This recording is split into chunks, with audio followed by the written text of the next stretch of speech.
Au nom du Père et du Fils et du Saint-Esprit. Amen.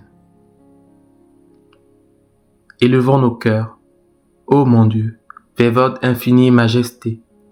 Détournons-les de la terre si petite, si misérable, pour les lever vers le ciel si grand, si majestueux.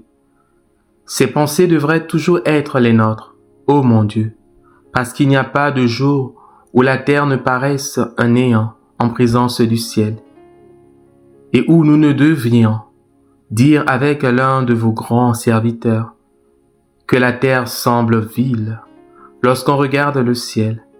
Mais aujourd'hui, plus que jamais, nous venons nous en nourrir et nous en pénétrer. Car aujourd'hui, vous avez ouvert à l'humanité le ciel qui lui était fermé depuis le péché d'Adam. Aujourd'hui, vous y êtes entrés glorieux pour que nous en prissions possession à votre suite.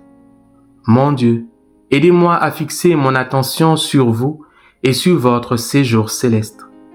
Ma vraie, ma seule patrie.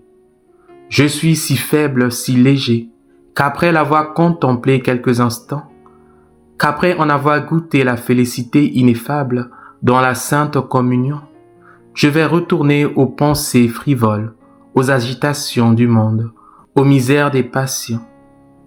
Sans vous, je perdrai le fruit de cette belle fête du ciel que j'ai entrevue, de la divine Eucharistie que j'ai reçue. Ne permettez pas que je sois à ce point futile et ingrat. Je vous le demande, ô Jésus, par votre ascension triomphante. Mais ce n'est pas seulement des pensées généreuses que vous me demandez, ô mon Sauveur Jésus. C'est surtout des actes, c'est une vie chrétienne, c'est le détachement pratique des choses de ce monde. Or, c'est là le plus difficile. L'expérience ne me le dit que trop. Souvent, ô mon Dieu, je vous ai promis dans la prière d'être humble, d'être patient, d'être résigné, d'être chaste, et aux sorties de votre temple saint, à la première occasion j'ai oublié ces promesses pour retomber dans mes fautes ordinaires. Aujourd'hui, je veux, avec les secours de votre grâce, briser toutes ces misérables attaches du péché. Puisque je méprise la terre et n'estime plus que le ciel, je veux laisser de côté toute cette poussière terrestre, toutes ces attaches mondaines, pour ne plus penser qu'à vous et qu'à votre loi.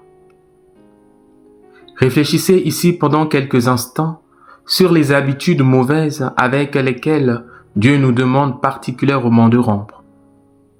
Réfléchissez aussi sur les moyens d'y parvenir.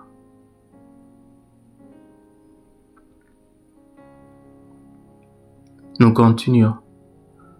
Mon doux Sauveur Jésus, vous rentrez aujourd'hui glorieusement dans le ciel. Votre humanité sainte en prend possession, puis appeler à son tour notre humanité régénérée. Devenue triomphante de captive qu'elle était naguère, vous avez un désir immense de peupler de fidèles adorateurs cette immensité sans borne, que la chute de l'ange infidèle a laissé pour vos élus. C'est pour cela que vous êtes descendus sur la terre et que vous avez institué votre Église, envoyé vos apôtres et vos prêtres.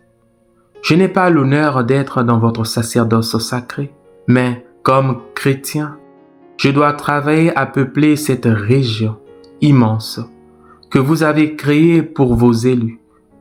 Je suis bien faible, il est vrai, mais je veux me consacrer de toutes mes forces à multiplier le nombre des chrétiens. Par mes prières, par mes aumônes, par mes pénitences, par mes discours, par mes exemples surtout. Je tâcherai de vous conquérir des âmes. Ô la belle fête de l'Ascension, ô le beau fruit de la communion que je viens de faire. Si en sortant d'ici je vous ramenais une âme égarée, mon Dieu, cela ne dépend pas de moi, je le sais. Mais je dois du moins y travailler. Bénissez mon désir, bénissez ma volonté. Je vous le demande par la Vierge Marie. Je ferai aujourd'hui même une prière, une aumône, un acte de pénitence pour amener un pécheur. Ainsi soit-il. Au nom du Père, et du Fils, et du Saint-Esprit. Amen. Bonne fête de l'Ascension à tous.